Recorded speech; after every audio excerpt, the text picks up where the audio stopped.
Good morning, everyone, and welcome. My name is Ife Fanabi, and I am a project manager with the Green Economy Coalition.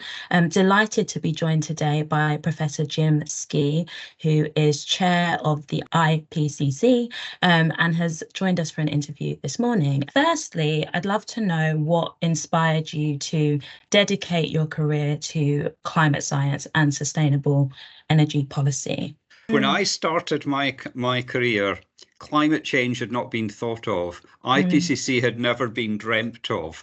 So, in fact, my career has not been dedicated to climate all of the time because, I kind of started before climate change did as a policy topic. What I've always done throughout my career is be interested in the way that scientific knowledge and other kinds of knowledge around economics, social science, etc., could help inform policy making. So if you look at, before climate change, I was at the very start of my career. It was the time just after the 1970s oil crisis. So I was doing work on energy markets. And then remember acid rain as an environmental problem. I used to be a big expert on that. And somewhere mid-career, climate change came along and I jumped on the wagon, if I can put it that way.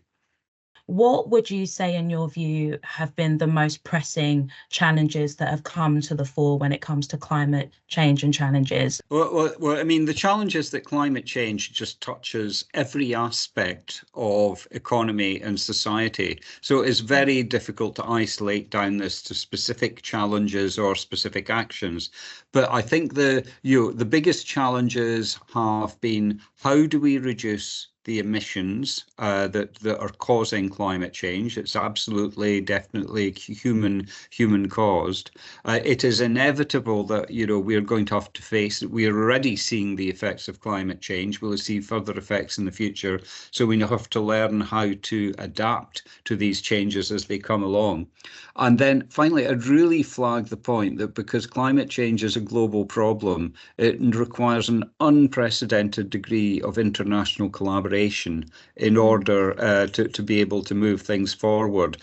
With you got to reconcile and bring together the interests of a diverse set of countries, those that are resource rich, those that are particularly vulnerable, like least developed countries, small island developing states. It is a huge challenge, and it touches on almost every aspect of economy and society. I wanted to link that back to, as you mentioned in your introduction, your recent appointment as chair of the Intergovernmental Panel on Climate Change. I'm curious to know, sort of in that position, what your primary goals are within this assessment cycle and within the context of that big challenge and that undertaking. What are your priorities, your goals, your hopes, and how do you plan to go about achieving them? Yeah. So one of the things that we are charged to do is with this being policy relevant, and I think when I was making my case to be chair, I really made a strong emphasis on policy relevance, and in particular, the timely production of our reports to fit in with the cycles, for example, under the Framework Convention and the Paris Agreement, and we had a lot of input into the first global stocktake under the Paris Agreement, which concluded last year. So thinking forward to the second and the third global stocktakes, I think the timeliness is really important. I think the other theme I strongly had was what I can call interdisciplinarity, but we have 3 working groups in IPCC on physical science impacts and mitigation, and getting these 3 parts of IPCC to work together in a more coordinated way, which we made a really good start on in the last cycle, I think was an important part of it. Just to say, we're also having really good conversations with another of the UN science panels, the panel on biodiversity and ecosystem services, because biodiversity challenges and climate change challenges can be quite linked. And if you let me go 30 seconds further, Yeah, no, please feel just free. the third theme of it was the question of inclusivity in IPCC to make sure that all voices could be heard effectively. And this applies both primarily to gender and geographical representation. And there's particular priorities around making sure that people from least developed countries, etc., can get access to IPCC, can make sure their voices are heard. Yeah, okay. And I'm curious, sort of within that multidisciplinary approach and kind of attacking things from all angles, what key policies do you feel that governments, should be implementing, I guess, immediately? Sort of what are the priority issues in the next, say, couple of years that government should be implementing to kind of see significant impact?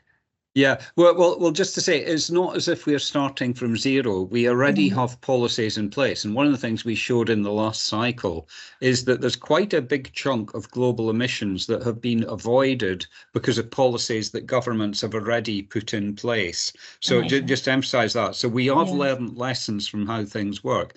But I mean, the main pursuit would be, energy is roughly 3/4 of greenhouse gas emissions. So we need to have a focus on energy supply, making it less carbon intensive. So measures to promote renewable energy are going to be important. Efficiency is a fairly obvious one. Doing more with less energy in the future. And the other side of it then is, if we have decarbonised electricity, do we make more use of electricity by using more electricity for transportation, and for home heating in parts of the world where we do need to warm our homes? And the thing I would really strongly emphasize we need to forget about is not just energy. If once we get a grip on energy related emissions, and much more of the residual will fall to land-based emissions, and we need to pay attention to land use practices as well, which involves hundreds of millions, if not billions, of people across the globe. You mentioned that energy and sort of the impact that has on sort of land-based emissions. When it comes to energy at the moment, we're seeing obviously a lot of innovation in terms of how people are navigating that and kind of looking to tackle things from that angle. If any, what would you say are the most promising innovations in climate change mitigation, whether energy or otherwise? What are the most kind of promising things that you've seen emerge in recent years? Yeah. I mean, the thing that shines out is the way that we've made the greater adoption of renewable energy, particularly wind and solar. Just massively impressive reductions in the costs of renewable energy, and it's being reflected in the fact that people are tending to pick it up. And just to say, of course, there has been innovation, but already lots of the technologies that we could deploy to deal with climate change are already there and are the result of past innovations. So for solar and wind energy, there was a lot of basic research and development done as far back as the 1970s, the 1980s.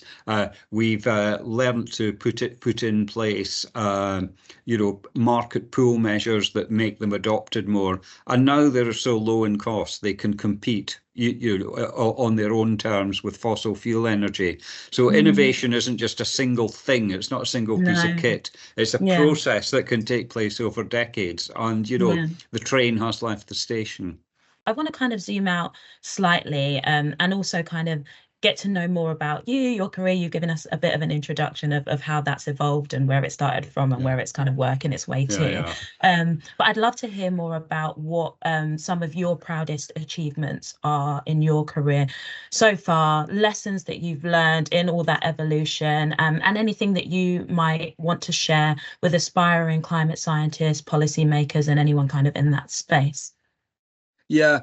So just to say, I mean, it's an interesting question because frankly, I don't often stop and look back. I'm always thinking about what the next thing is. But I think the last cycle of IPCC was particularly influential. So I had a big role in the special report on global warming of 1.5 degrees, which came out about 5 years ago now, and it was a real landmark in terms of process. It kind of brought the concept of net zero emissions to the attention of the world. And now, you know, 80% of global emissions are covered by net zero targets. So that was a big, big impact. I've also, I have to say, I've done things that, you know, I'm quite happy about at the national level as well. I was heavily involved in the discussions about the way we reformed electricity markets in the UK to promote the large-scale uptake of renewable energy, which has been extraordinarily successful. And maybe just even more locally, nationally, until a few months ago, I chaired a Just Transition Commission in Scotland, where I come from. And it's a particular matter of pride to me that after 5 years, the businesses, the trade unions, the environmental groups were still speaking to each other and working on there. So maintaining that consensus was something I was pretty proud of. Yes, so then thinking about, I guess through that process, lessons learned and anything that you would share with, aspiring people to come into work in this space, but also thinking about like the younger generation, future generations who understandably are very concerned about climate change, but also seem quite galvanized and keen to make a difference and play any role that they can in that process. Any kind of words of encouragement or anything you would have for them? For younger people in their professional capacity, I guess the lesson I've learned is where we start from. Be ready to be surprised. You cannot plan your life, you know, years and decades ahead. You can have a sense of the kind of things that you get excited about, or a sense of direction, and that's really important, to be enthused about what you're doing. But you have to learn to change direction and be surprised. One of the things that I think professionally helps you be robust is you do need basic skills. You know, the skills that are needed to run a renewable energy company are the same kind of skills. You need engineering skills, accountancy skills. Make sure you've got the basic skills in place, because they're going to be applicable for a low carbon world as much as a high carbon world. So make sure you've got the skills and then start directing them. What about for individuals, communities that maybe don't feel directly involved in that work, but still want to know how they can make a real impact when it comes to climate change mitigation and conserving the environment, etc.? Well, individual choices do matter, but they're not the only thing, because you can only exercise your choice within the range of options that life offers to you. So the question of the kind of infrastructure that governments develop and the technologies that are available on the market also matter. But assuming that all of these options are available to you, exactly, the key thing is, I think travel patterns is something that makes a lot of difference. Choosing to use public transport or active travel like cycling or walking, as opposed to taking a car, makes a lot of difference. I scarcely dare mention flying, which is an extremely controversial topic. And one of the issues that we did open up in the last cycle, but we had to do very carefully, was the question of what people eat and the impacts on climate change, because the world's food system accounts for about a third of greenhouse gas emissions once you do all the accounting. So questions about how you manage food waste, for example. In the West, in the global North, we tend to leave things on the plate. There's an example of food waste. In the developing world, much more a question of food that's lost along supply chains before it actually gets to people's houses. And the basic choices that people have. More plant-based diets have a lower carbon footprint. We will never, ever, ever tell people what to eat, but we can point out the consequences of making different choices. Well, brilliant. Thank you so much, Professor Skea. So many insights there, lots of things for people to take away, I'm sure, and kind of prompt thoughts and prompt people to go in and read into things more and investigate things more and just build understanding, which is the main objective. So thank you so much again for your time and for speaking with us. And we look forward to speaking to you soon. Okay, thanks for the opportunity. Nice to talk to you. Thank you. You too.